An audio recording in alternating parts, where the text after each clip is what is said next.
ఏంటన్నా? నన్ను ఒకసారి చిరుమామ దగ్గరికి తీసుకువెళ్ళవా? నీ కోసం ఇప్పుడే చిరుమామ కాల్ చేసి అపాయింట్మెంట్ తీసుకుంటా. Mega appointment fixed. నువ్వు ఎలా ఉన్నావు తెలుసా, చూస్తుంటే పికాక్ లా ఉన్నావు. చిరు సార్ మీకు చెప్పాలనుకుంటున్నా. చెప్పు నాన్న. రికార్డ్ లో మీ సినిమా ఉండడం కాదు, మీ సినిమా పైన రికార్డ్ ఉంటుంది. పిల్ల నీ ముక్కు మీద కోపం కొంచెం తగ్గాలే పిల్ల.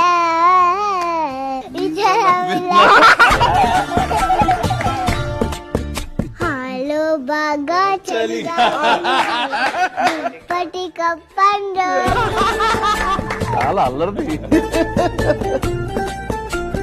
ఈ పాప విషయంలో ఏ విధమైన సహాయ సహకారాలు సరే నేను బాధ్యత తీసుకునేలాగానే ఉంటాను. నేను నీకు చాక్లెట్ ఇస్తాను, తింటావా? పళ్ళు పుచ్చిపోతాయి అంటావు కదా, ఎక్కడో విన్నాను. ఏమి ఇవ్వకండి, మీ బ్లెస్సింగ్ చాలు. దొండకాయ, బెండకాయ, చిరు మామ నా గుండకాయ. Thank you.